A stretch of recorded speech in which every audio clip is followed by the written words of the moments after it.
ولا تتبعوا خطوات الشيطان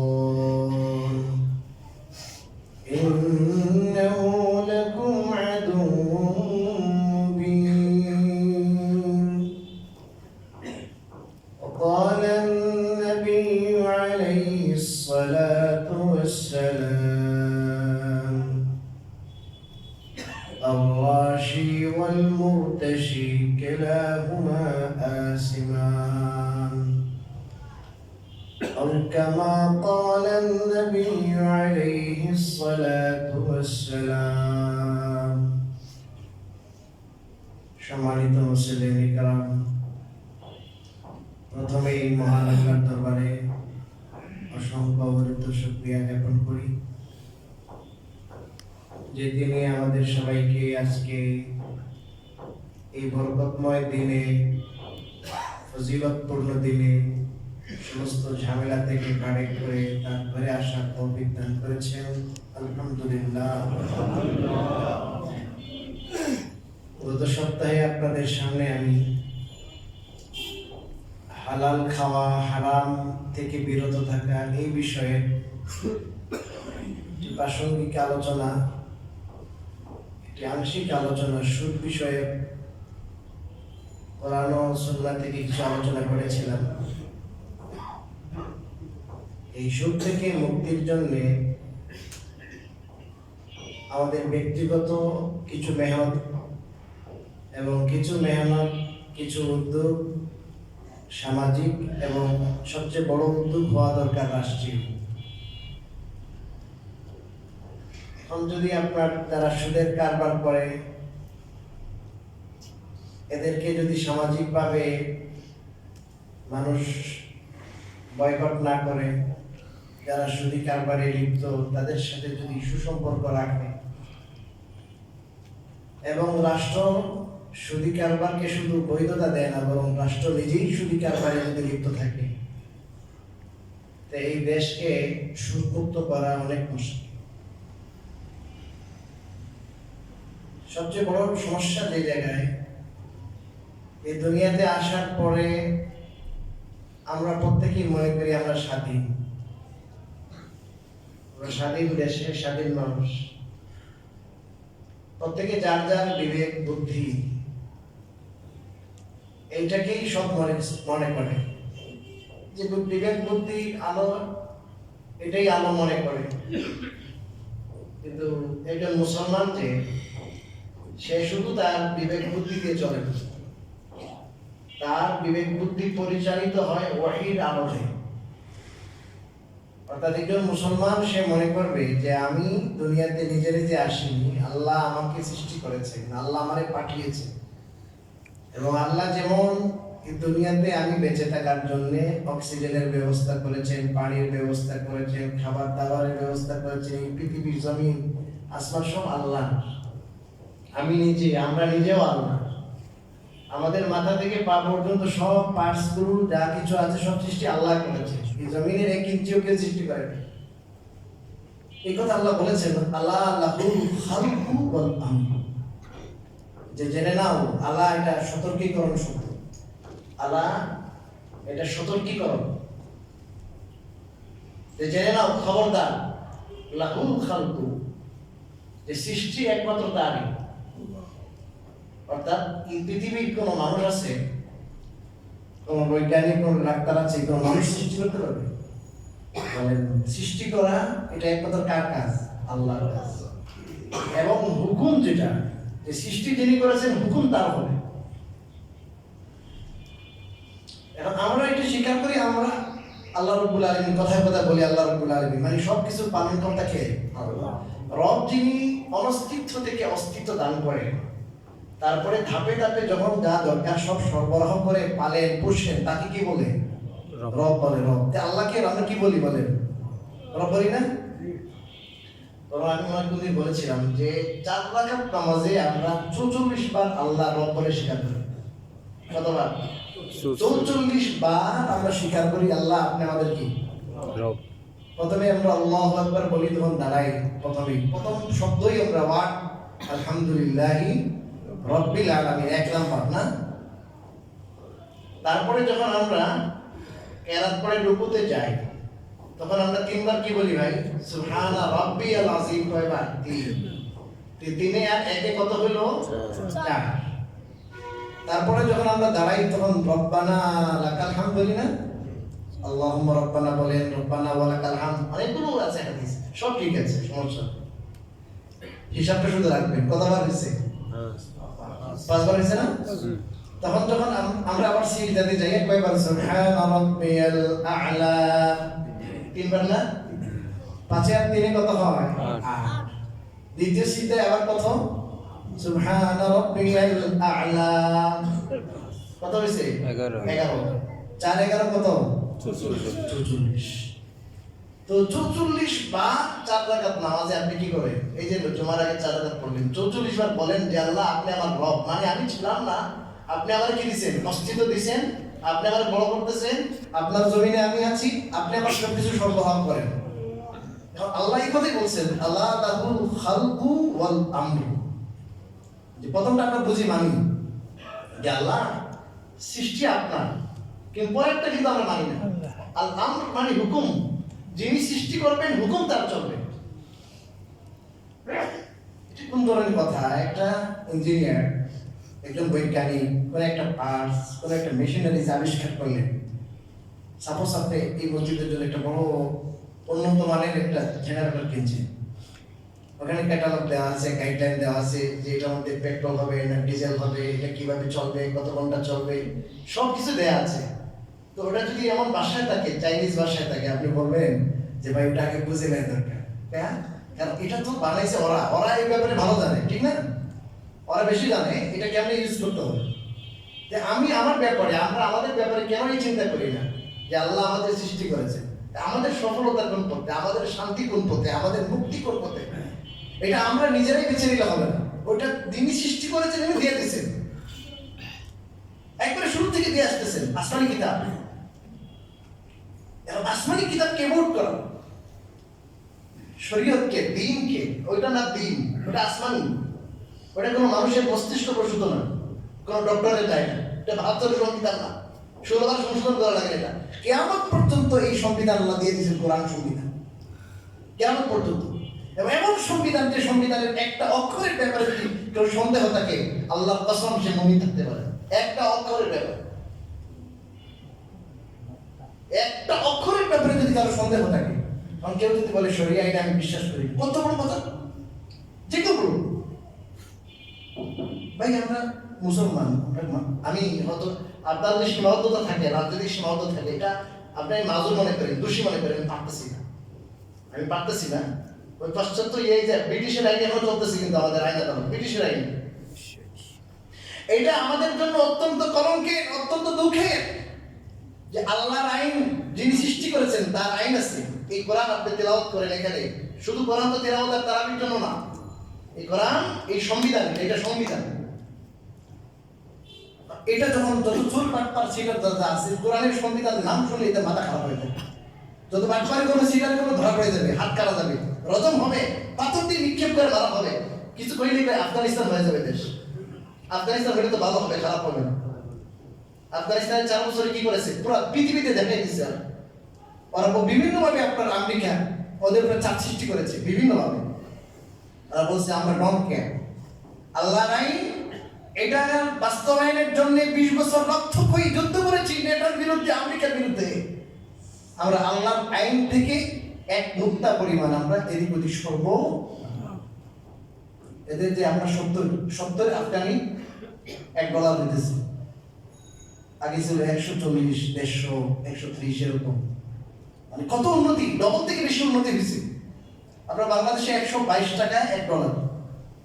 তো ওদের 70 আফগানিতে কি হইতেছে? এত যুদ্ধ, 20 বছর যুদ্ধ, এর আগে রাশিয়ার সাথে যুদ্ধ, কত বছরের যুদ্ধ চিন্তা করেন। এই যুদ্ধ বিধ্বস্ত দেশ, আমাদের কিন্তু ভালোই আছে তারা।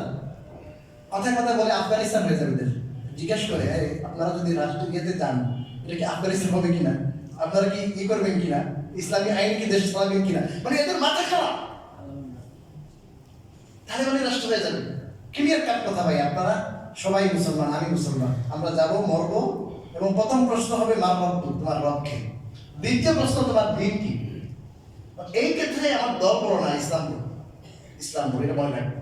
আমার দলে আমার বাঁচাবে না। যে আল্লাহর তরফ থেকে বিধান আসছে এটাকে মানতে হবে, সর্বান্তর করে অন্তর থেকে, দিল থেকে একটা শ্রদ্ধা থাকতে হবে। এখন আরেক শব্দ আসছে মৌলবাদ। মৌলবাদ মূলে যারা বিশ্বাসী, ইসলামের মূলে যারা বিশ্বাসী,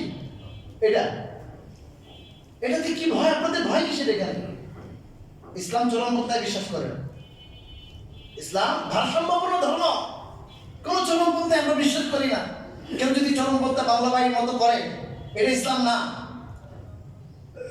হক্কানি উলামায়ে কেরাম 1400 বছর যাবত যে ব্যাখ্যা দিয়ে আসছেন সাহাবাদের থেকে, ওইটা ইসলাম। ওই ইসলামে কিসের ভয়? মূলধারার ইসলাম, মূলধারার ইসলাম। এটা নিয়ে আগে অনেক কথা বলেছে আমাদের বিএনপির চেয়ারপারসন, যিনি উনি বলেছেন কথাটা, আমরা মৌলবাদী বিশ্বাসী বলে বলেছেন, উনি বলেছিলেন। ডক্টর মোশাররফ, ভালো লাগে ইসলামের জ্ঞানটাকে, উনি বলেছেন এটা, আমি শুনেছি বয়ানগুলো, উনি শুনেছেন। ইসলামের পঞ্চস্তম্ভ সম্পর্কে উনি বলেছেন, ধারণা আছে তোমার? না, উনি বলেছেন ইসলামের পঞ্চস্তম্ভ সম্পর্কে যদি যথাযথ ধারণা না থাকে প্রশ্ন করো কেন? এগুলোর যথাযথভাবে ধারণ করা, বিশ্বাস করে, এটা মৌলবাদ, মূলে বিশ্বাসী। এগুলো হলো কতগুলো ইন্ডিয়ান চামচাদের কথা, ভারতীয় চামচাদের কথা, কতগুলো, ওগুলো খুশি করার কথা। আপনারা সবসময় হকের উপর থাকবেন, যে দল করেন আমাকে বাধা নেই, আপত্তি, হকের উপর থাকবে। প্রথম কথা যেটা বললাম, যে দেখেন আমাদেরকে আল্লাহ রাব্বুল আলামিন কোরআনে যে কথা বলেছেন, আল্লাহ লাহুল খালকু ওয়াল আমর, যিনি সৃষ্টি করেছেন, নির্দেশ আদেশ হবে তার বিধানে চলবে। কারণ আপনার আশ্চর্য হবে, কোরআনে কারিমে 2টা পৃষ্ঠা, এই পৃষ্ঠা ওই পৃষ্ঠা, এটার মধ্যে আল্লাহ তাআলা কয়েকবার করে একটা কথা বারবার বলছেন, ধরেছেন, রিপিট করেছেন, একটা কথা কয়েকবার করে। ومن لم يحكم بما أنزل الله فأولئك هم الفاسقون।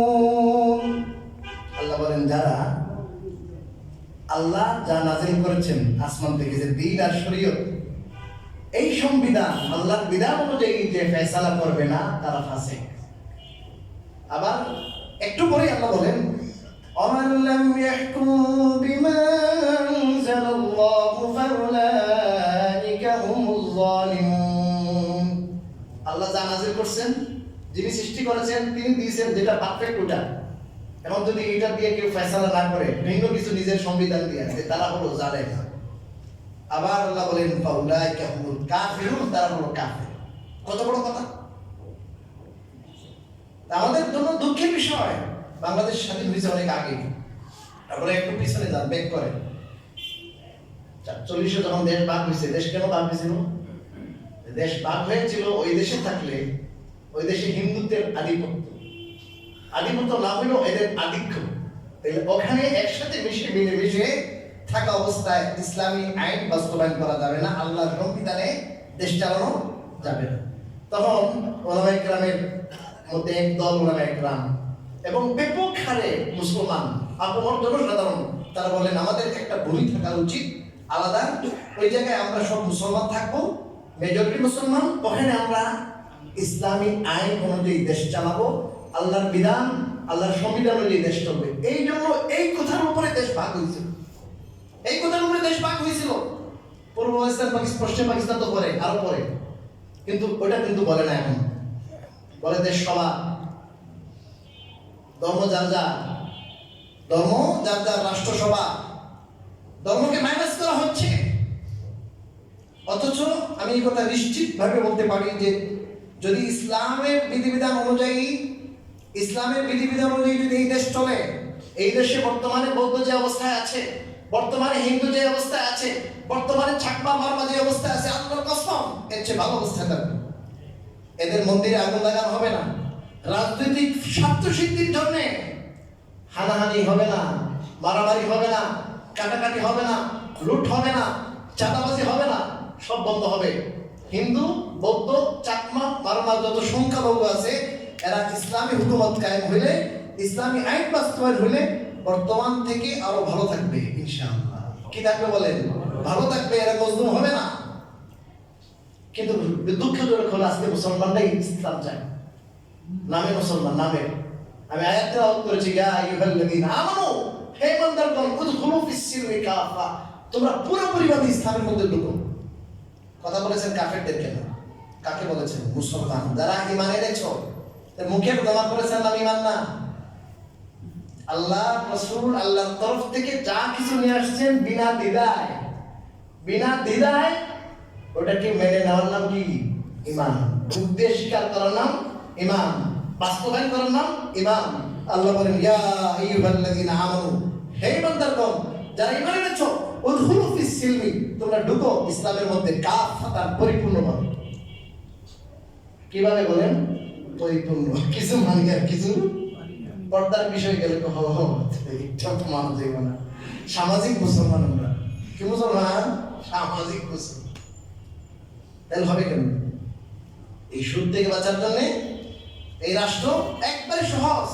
রাষ্ট্র যদি বলে আমরা সুদী অর্থনীতিতে বিশ্বাসী না, সোশ্যালিজম, ক্যাপিটালিজম যেগুলো আছে এগুলোতে বিশ্বাসী না,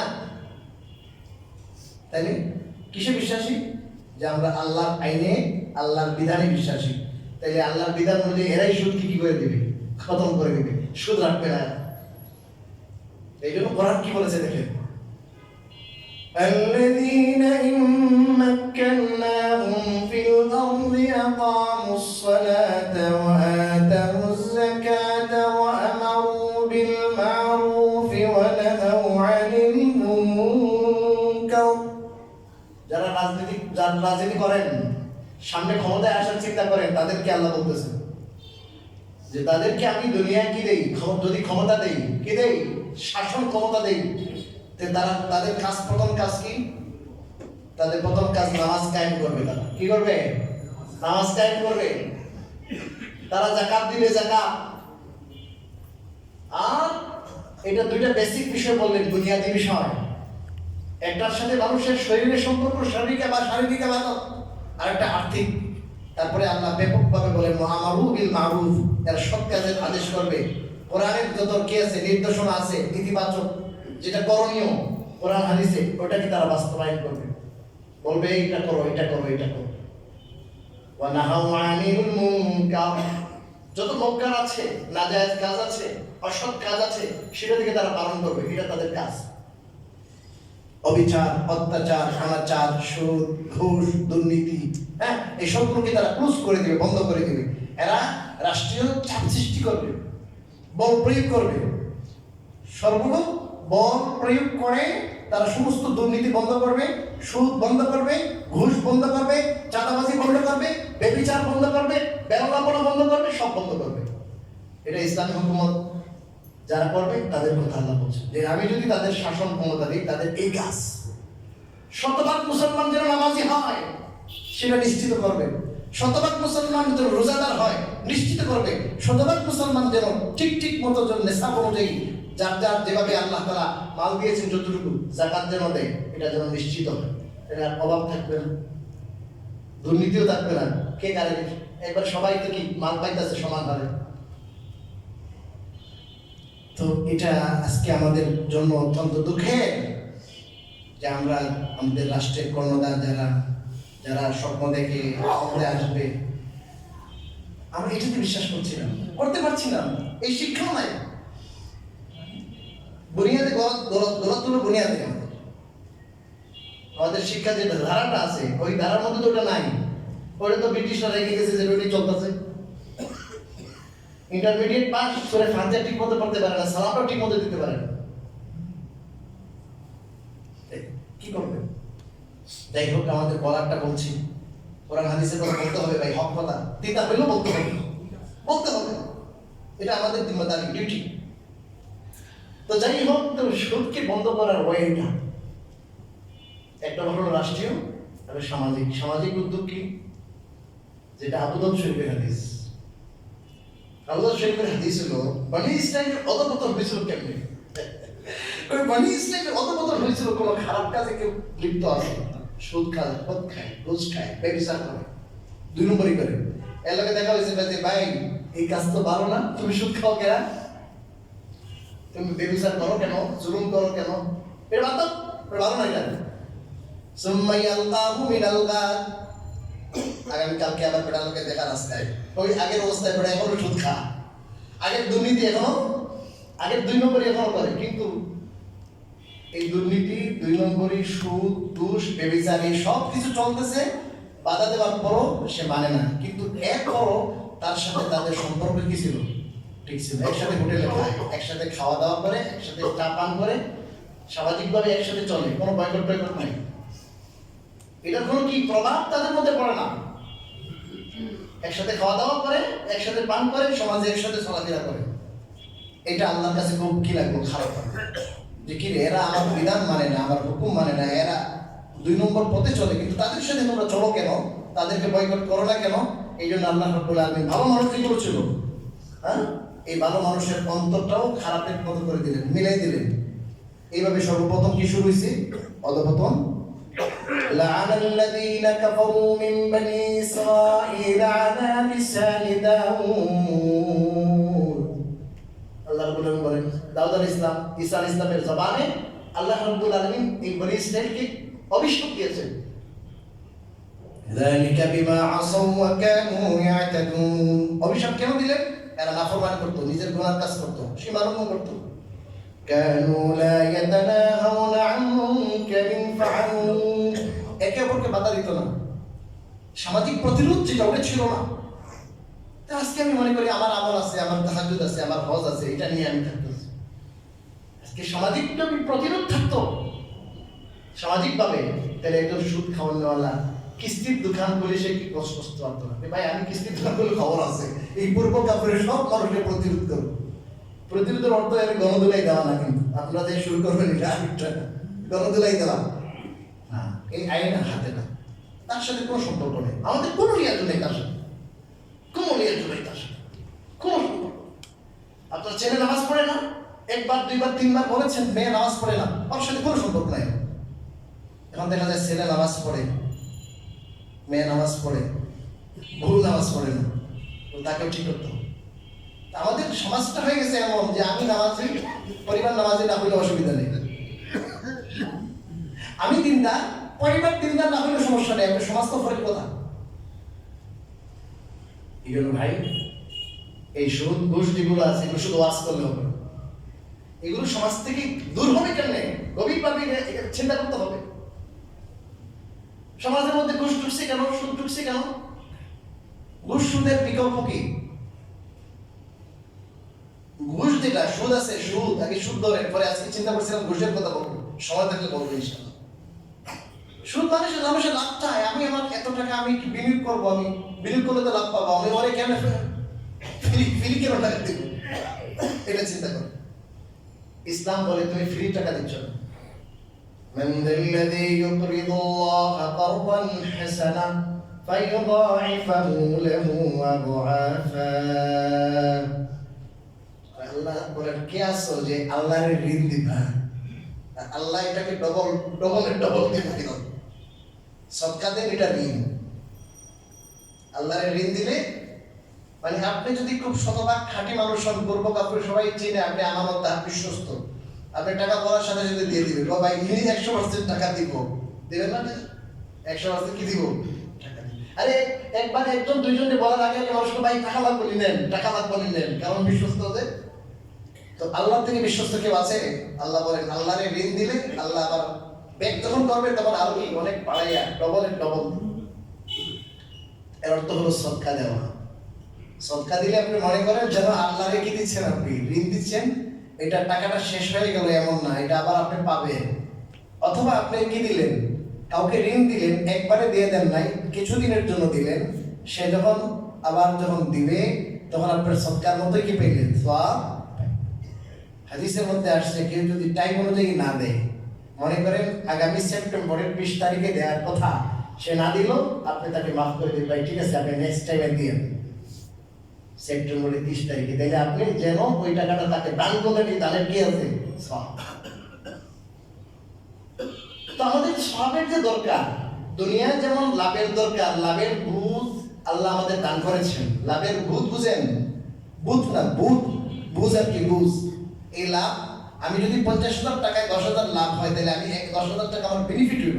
এটা যেমন আমরা বুঝি, এর চেয়ে বেশি বুঝতে হবে আমাদের আখিরাতের লাভ। আজকে আমাদের সামনে কি নাই? আখিরাতের বেনিফিট নাই, আখিরাতের লাভ নাই। আখিরাতের লাভের কি নাই? ধারণাই নাই আমাদের। কারণ কি? কারণ হলো দুনিয়ার জীবনটা, দুনিয়ার লাইফ আমাদের, আর আখিরাতের লাইফ আরো কাবে। এই জন্য বুঝেন না? মরার পরে যে একটা লাইফ আছে, এটা কি অন্য কারো নাকি? না নিজের? এই লাইফে যখন ওয়ান টাইমের লাইফে কি লাগে? বেনিফিট, টাকা লাগে, পয়সা লাগে। আর আখিরাতে কি লাগবে? সওয়াব লাগবে। আখিরাতে খাওয়া দাওয়ার জন্য, বিবির জন্য, আপনার আরামে থাকার জন্য সওয়াবের, অনেক সওয়াবের দরকার। সওয়াব ছাড়া থাকা যাবে না, সওয়াব ছাড়া বিবি হওয়া যাবে না, সওয়াব ছাড়া খাওয়া যাবে না। এক হাদিসের মধ্যে আসছে, মানুষ যখন আল্লাহর কাছে চাইবে যে আল্লাহ আমার এটা দরকার, তখন আলহামদুলিল্লাহ বলবে।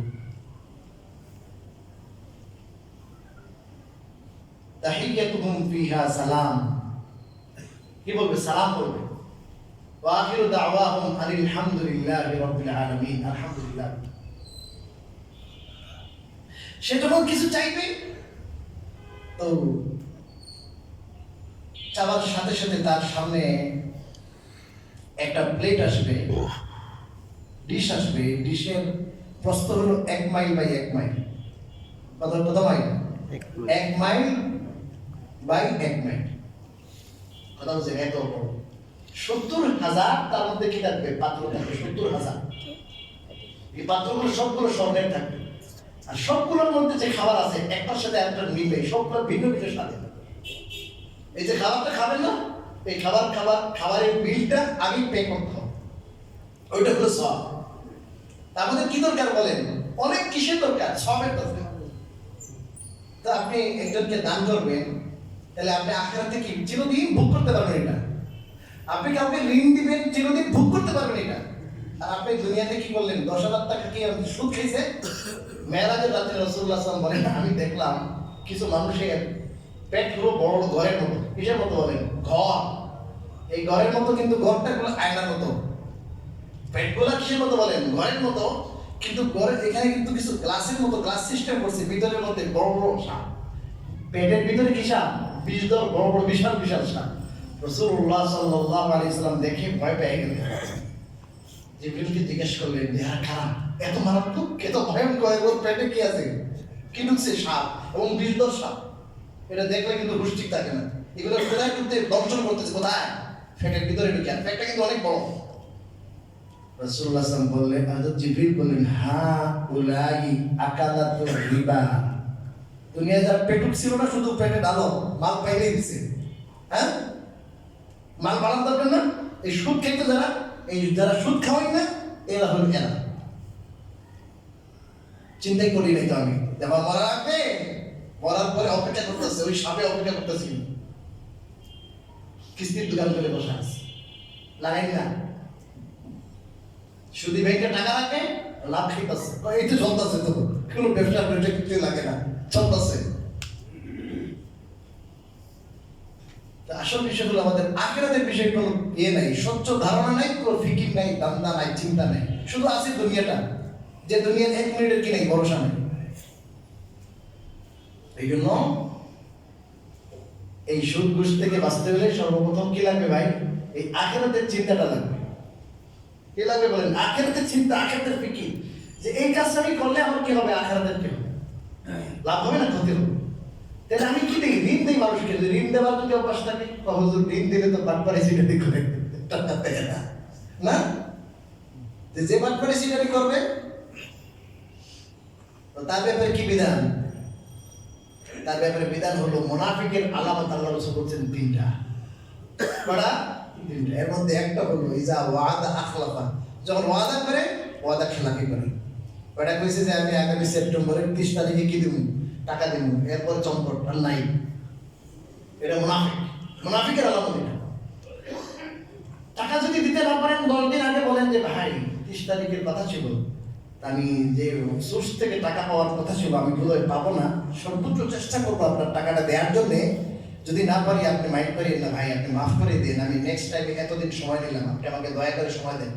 অত আপনার অপেক্ষা আছে 30 তারিখে তার মেয়ের বিয়ে, হয়তো সামনের 1 তারিখে চিন্তা করছে এখানে তো আমার 50,000 টাকা আছে, আপনি হঠাৎ করে 30 তারিখে যায় বললেন যে ভাই আমি কি নাই, অত বলো না তো, ফোন দেওয়া লাগে, আমরা খোঁজে মহল্লায় নাই। ইসলামী নিয়ম কি, ওই তারিখ আসার বহু আগে আপনি কি দিবেন, তাকে বলে দিবেন যে ভাই, কারণ উনি তো আপনার টাকার আশায় আছে, বলবেন যে ভাই আমি টাকাটা দিতে ইচ্ছুক ছিলাম, সর্বোচ্চ চেষ্টা আমার আছে, কিন্তু কি পারছি না, আমি মাফ করে দিয়েন ভাই, আমি নেক্সট টাইমে এতদিন পরে আমি টাকাটা দিই। ইসলামী সমাজ এরকম যে এখানে ওয়াদা খেলাফি নাই, এখানে মুনাফিকি নাই, এখানে চাওয়াটা এত খারাপ। হাদিসের মধ্যে আসছে ইসলামী সমাজের কথা বলুন, লা ইয়াসআল আহাদুকুম লা ইয়াহতাতিব আহাদুকুম হুসবাতাম মিনাল হাতাব খায়রুল লাহু মিন আন ইয়াসআলান নাস ফায়ুতিয়াহু আও ইয়ামনাহু। হাদিসের মধ্যে আসছে কোন একজন মানুষ যদি তার অভাবের কারণে কাঠের বোঝা লাকড়ির বোঝা তার কাঁধে বহন করতে হয়, এটা তার জন্য এই কাঠের বোঝা লাকড়ির বোঝা বহন করা, এটা কেটে আনা বাজারে বিক্রি করা, এটা ভালো। কাঁধে নিয়ে কাঠের বোঝা বহন করা, এটা ভালো মানুষের কাছে কি করা থেকে, সোয়াল করা থেকে। মানুষের কাছে সোয়াল করলো, এটা সে প্রতিবন্ধক হলো, নিজেকে ছোট করলো, এখন সে দিলে দিতে পারে, না দিলে নাও দিতে পারে না। কি ভাই এত সহজে কি করবেন না, হাত পাতবেন, কেন পাতবেন? আবু যর গিফারি রাদিয়াল্লাহু তাআলা আনহু রাসূলুল্লাহ সাল্লাল্লাহু আলাইহি ওয়াসাল্লাম কয়েকটা নসিহত করেছেন, এর মধ্যে একটা নসিহত করেছিলেন, না আবু যর, যখন তুমি সওয়াল করবা তখন শুধু কার কাছে সওয়াল করবে, আল্লাহ। একান্ত কোনো ভাগ্য না হইলে আপনি কার কাছে সওয়াল করবেন না।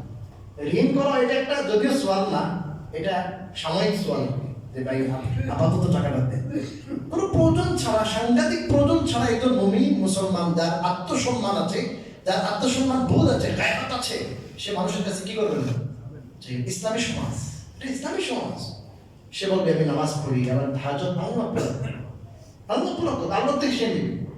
এরপর আল্লাহ রাসূল কিন্তু ঋণ করেছেন, এটা আমার হাদিস সাহাবাদের ঋণ করেন না এমন না, আপনি ঋণ করতে পারেন, কিন্তু আপনার কমিটমেন্ট কি থাকতে হবে, ঠিক থাকতে হবে। ইসলামী সমাজ তো এরকম, কমিটমেন্ট কি ঠিক থাকবে, কেউ গাদ্দারি করবে না, 2 নম্বরই করবে না। আর যারা ধনী এরা তো এমনি যাকাত সদকা দিবে, আর কেউ যদি চায় বলে ভাই এখন তো ভালো একটা সুযোগ আসছে আখিরাতের বেনিফিটের, 10,000 টাকা লাভ করে কি করবো, আমি তো আখিরাতে 10 কোটি টাকা দিলে যা হবে এর চেয়ে বেশি লাভ পাবো, সেসব কি দিয়ে দিবে, ঋণ দিয়ে দিবে। তার আপনার কি দরকার নাই তো, সুদের দরকার নাই তো। সুদি কারবার হলো সব দুনিয়াবি মুনাফা চিন্তা। আর ইসলামের বিকল্প বলে ভাই তুমি সব মুসলমান মানুষের জন্য, মানুষের উপকার করবে, আখিরাতে আল্লাহর তরফ থেকে সওয়াব পাবে, এই চিন্তায় মানুষ ইসলাম দান করে। এভাবে ইসলামের সমাজ থেকে কি দূর হবে বলেন, সুদ দূর হবে। আমি শুধু সুদের মাছ করে তো হবে না, সুদটা কিভাবে কি হবে, নির্মূল হবে। সুদের বিকল্প কিনা বলতেছে, ব্যাংক হবে, এই ব্যাংকের মাধ্যমে সেম ব্যাংক, বর্তমান যেমন ব্যাংক আছে ওরকম ব্যাংক হবে, ওখানে আপনার যখন প্রয়োজন হবে আপনি কি নিয়ে আসবেন, বলেন টাকা নিয়ে আসবেন। কিভাবে টাকা নিয়ে আসবেন, বলবেন যে ভাই আমার একটা বাড়ি করার দরকার, 10 লাখ টাকার রড, 5 লাখ টাকার সিমেন্ট, আর 6 লাখ টাকার আপনার কি দরকার, ইট এবং বালু পাথরের দরকার, সব মিলে কত টাকা, এত টাকা। ঠিক আছে আমরা দিচ্ছি আপনাদের। এই ব্যাংকের তার লোকদের সব কেনায় 5% লাভ দিয়ে কি করবে, বিক্রি করে বলবে আপনি 6 মাস পরে এক কিস্তি, আর 2 মাস পরে এক কিস্তি, বছরে এতটা কিস্তি, 10 টাকাটা শেষ, পেট করবে একবারে প্রিয় লাভা, কোনো অসুবিধা নেই। 550 টাকার সিমেন্ট 560 টাকা বিক্রি করছে, 580 টাকা বিক্রি করছে, লাভ হবে। আর ভাই সিমেন্টের এক ফ্যাক্টরি থেকে এখানে আনছে দোকান, এই সিমেন্টের দোকানে লাভ করে না আপনার থেকে, ওই দোকান থেকে আরেক দোকানে লাভ করে। যেমন একটা ব্যাংক একটা দোকান, তার কাছে পণ্য আছে, সে আপনার কাছে লাভে কি বিক্রি করছে, পণ্য বিক্রি করছে, এখানে সুদ কিছু নাই, সব ব্যবসা এখানে বাকিতে বিক্রি। আর কি বিক্রি, বাকিতে বিক্রি। এখানে আপনার ব্যাংক সমৃদ্ধ হবে, এখানে টাকা পয়সা হবে, এবং এই টাকাটা পরে দেশের কল্যাণে কি হবে, ব্যয় হবে। আর এই বর্তমান যে অর্থনীতি আছে, এখানে যেটা কি আছে, বড় সে ফুলিয়ে আরো বড় হয়, আর যে ছোট আরো ছোট হয়, বিটা পণ্য বিক্রি করতে হবে, তার কিস্তি দেওয়া লাগবো, তাই আপনাদেরকে আমি বুঝাই শেষ করতে পারবো না। ইসলামী যে অর্থনীতি যেটা আছে, এটাতে কি কল্যাণ, আজকে সেই পাশ্চাত্য অর্থনীতিকে আমরা নিচ্ছি, ওই ইকোনমিক্স আমরা গ্রহণ করেছি, ইসলামীটা গ্রহণ করি নাই, বোঝানোর চেষ্টা করি না। কারণ শরীয়ত আইনকে বিশ্বাস করেন না। তো সময় তো শেষ হয়ে গেল, আমরা দোয়া করি। আর ইনশাআল্লাহ আল্লাহ যদি সামনে আবার কি আসছে, সিরাতুন নবী